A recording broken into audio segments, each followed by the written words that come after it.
Assalamualaikum warahmatullahi wabarakatuh. Waalaikumsalam warahmatullahi wabarakatuh. Alhamdulillah teman-teman semua bertemu lagi di kelas online pada malam hari ini. Terima kasih sebelumnya untuk kehadirannya. Langsung saja pembahasan pada kelas online pada malam hari ini, pendidikan di masa pandemi. Nah, sebelumnya kita sudah menjalani pandemi ini kurang lebih selama 1 tahun kurang ya, semenjak bulan Maret pada kasus pertama di Indonesia. Nah, tentu saja pandemi COVID-19 ini berdampak pada berbagai sektor, salah satunya di bidang pendidikan. Nah, di mana pada masa pandemi pendidikan di Indonesia ini banyak mengalami perubahan dan juga adaptasi, baik dari segi pelaksanaannya di lapangan ataupun penyusunan pelaksanaannya juga. Di masa pandemi COVID-19 sekarang memang banyak hal yang berbeda yang terjadi dalam kehidupan ini.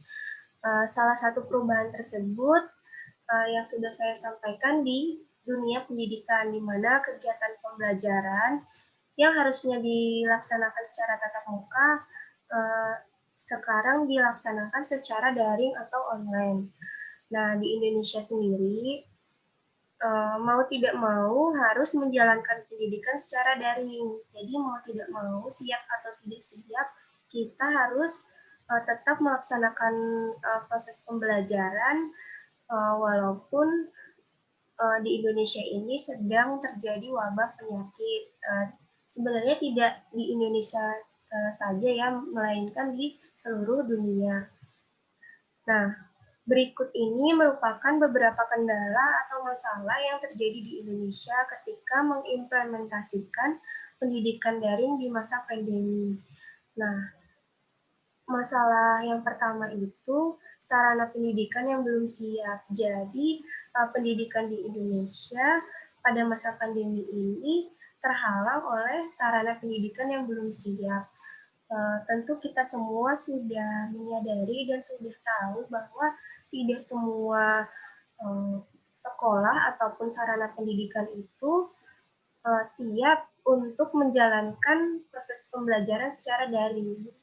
Nah, secara daring ini tentu saja melibatkan teknologi dan juga aplikasi-aplikasi penunjang. Salah satunya yang sedang kita gunakan seperti sekarang ini yaitu Google Meet ataupun Zoom Class. Nah, sarana pendidikan yang belum siap. Jadi tidak semua daerah dan juga tidak semua lembaga pendidikan itu memiliki sarana pendidikan yang sudah siap gitu. Karena kita sendiri tidak mengetahui dan tidak memiliki persiapan untuk itu. Nah, permasalahan pendidikan yang pertama yang terjadi di Indonesia selama masa pandemi adalah sarana pendidikan yang belum siap.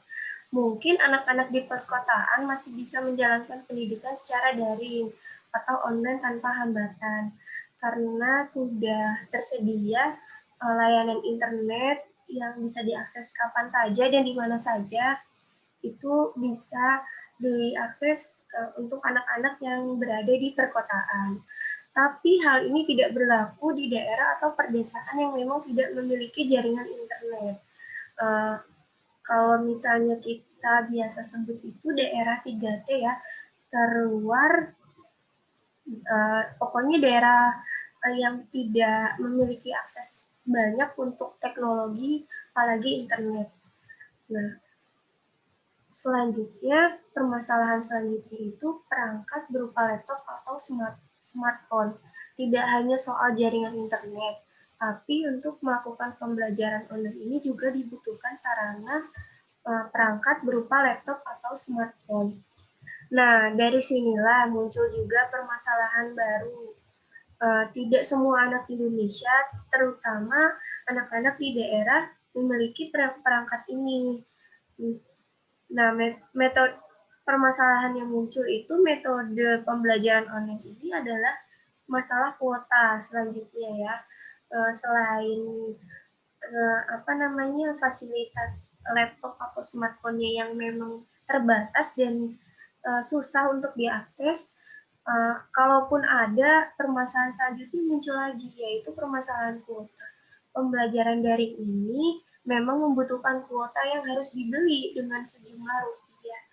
Nah, biasanya orang tua menyediakan atau memfasilitasi anaknya itu eh, misalnya kebutuhan sekolah, seragam ataupun buku. Pada saat pandemi ini bertambah lagi kebutuhan pokoknya, yaitu masalah kuota yang memang harus dibeli dan disiapkan gitu ya. Dari sinilah kemudian banyak orang tua dari kalangan menengah ke bawah khususnya yang kesulitan untuk membeli kuota gitu ya.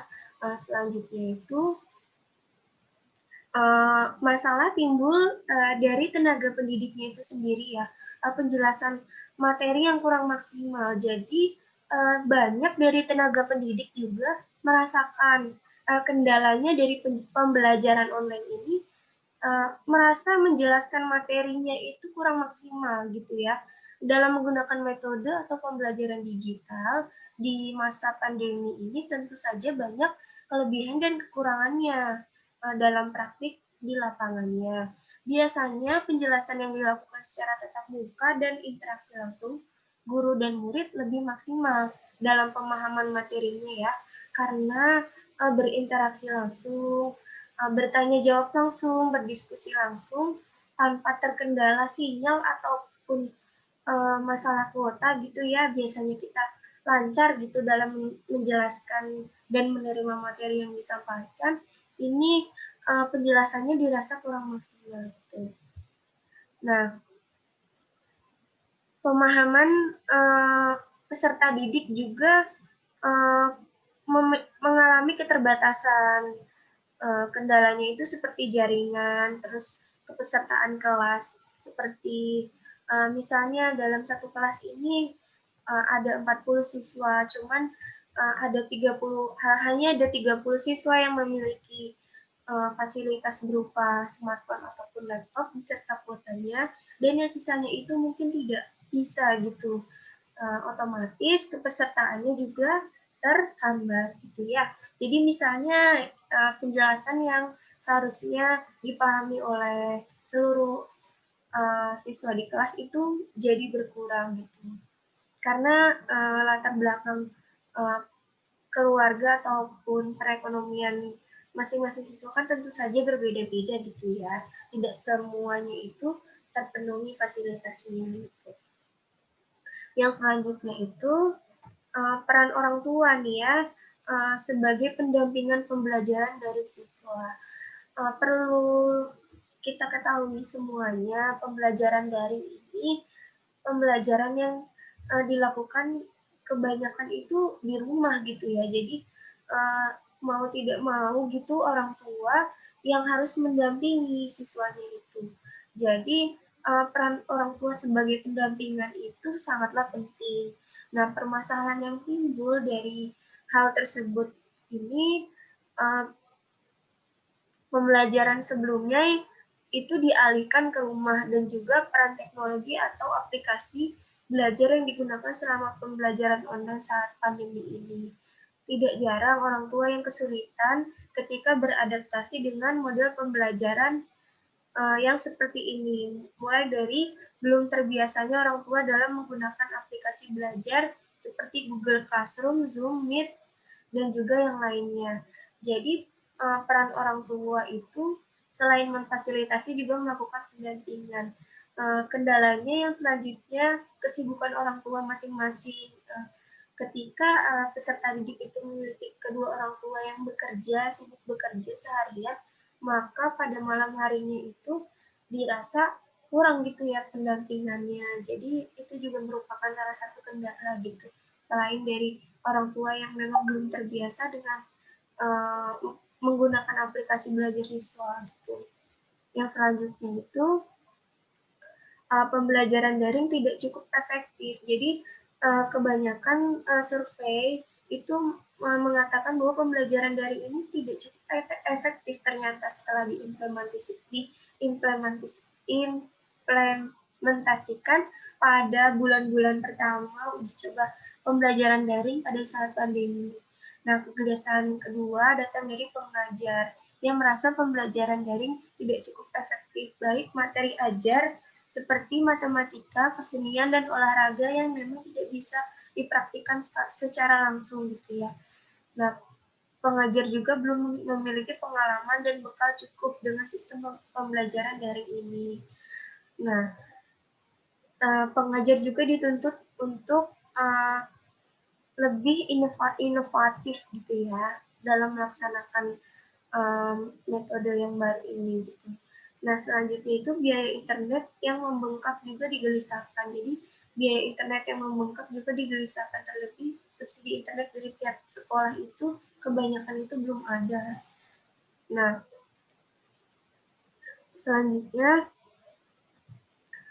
solusi dari permasalahan pembelajaran jarak jauh ini jadi seperti yang tertera pada Surat Edaran Nomor 15 Tahun 2020 tentang pedoman penyelenggaraan belajar dari rumah masa darurat penyebaran COVID-19, fasilitas penggunaan dana BOS untuk mensubsidi kuota guru dan siswa merupakan salah satu kebijakan yang dikeluarkan pemerintah. Jadi banyak keluhan dari siswa ataupun tenaga pendidik mengenai kuota yang membengkak ini, jadi Kemendikbud mengeluarkan surat edaran untuk mensubsidi bantuan kuota ya. Jadi dana BOS dialokasikan untuk bantuan kuota internet untuk tenaga pengajar dan juga siswa gitu. Selanjutnya pelatihan guru mengenai iptek. Nah, ini juga sangat penting. Banyak guru yang juga belum terbiasa mengenai penggunaan ilmu pengetahuan teknologi dalam proses pembelajarannya gitu. Melakukan pelatihan penggunaan iptek dalam rangka pembelajaran jarak jauh. Meskipun dengan kuota terbatas, namun hal tersebut merupakan salah satu langkah yang perlu dalam upaya peningkatan kapasitas guru, peran kepala sekolah dalam mendorong para pendidik dan tenaga kependidikan untuk melek iptek di masa pandemi ini dengan mengikuti webinar dan juga workshop gitu ya. Nah, selanjutnya itu pendampingan orang tua yang tadi sudah saya sampaikan dan juga sistem pembelajaran jarak jauh saat ini menurut pengamatan penulis masih menjadi beban bagi para guru, para orang tua siswa, dan juga para siswa. Pemerintah perlu memperhatikan kondisi ekonomi para orang tua yang terdampak pandemi COVID-19 ini. Jika sistem pembelajaran jarak jauhnya itu masih menjadi pilihan dan dirasa belum efektif, perlu ada peninjauan kembali untuk kedepannya gitu. Nah, yang terakhir ini untuk evaluasi secara komprehensif perlu dilakukan pemangku kepentingan dari pihak sekolah, komite sekolah, tokoh masyarakat, para orang tua, wali murid, beserta dinas pendidikan perlu dilakukan agar kualitas pendidikan tidak merosot. Jadi, pembelajaran daring ini tidak menjadi hambatan untuk dunia pendidikan ke depannya gitu, tidak merusak kualitas pendidikannya, karena pendidikan adalah investasi jangka panjang bagi sebuah bangsa menyangkut masa depan. Materinya sudah saya sampaikan, kurang lebih seperti itu materinya, kondisi atau permasalahan pendidikan di masa pandemi. Selanjutnya ada yang ingin bertanya mengenai kondisi pendidikan di masa pandemi, silakan.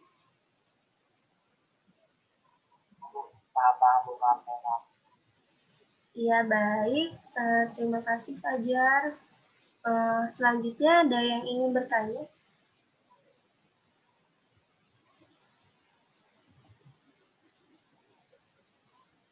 Mungkin dari Saudari Nurmala, Adi, Irma, Indra, yang lainnya? Iya, silakan. Ya, mengenai tentang materi ini atau isu permasalahan ini berkaitan dengan pendidikan pandemi, tadi seperti yang telah Ibu sampaikan ya, jadi kan mengurangi secara offline pembelajarannya. Kemudian pembelajaran yang di perkotaan mungkin kan memang sudah layak atau sudah bisa mengikuti secara biarpun tidak efektif, tapi dia sudah bisa mengikuti ya Bu. Iya. Lalu yang saya mau tanyakan tuh bagaimana peran pemerintah memberikan solusi kepada siswa-siswa yang di wilayah pedalaman, apa gitu. Jadi kan seperti yang kita dengar di berita, yang kita dengar baru ada dari inisiatif seorang guru aja yang door to door. Jadi seorang guru yang mengajar di wilayah pedalaman itu, dia observasinya mendatangi rumah ke rumah agar mereka peserta didik yang wilayahnya sangat terpencil itu tetap bisa mengikuti pembelajaran pada masa pandemi ini. Tapi peran pemerintah itu seperti apa gitu? Terima kasih. Terima kasih Saudari Nurul untuk pertanyaannya. Bagus sekali ya. Nah, jadi memang di sini pada saat pandemi seperti sekarang ini merupakan seharusnya ajang gitu ya untuk pemerintah melakukan pembuktian gitu perannya terhadap dunia pendidikan gitu.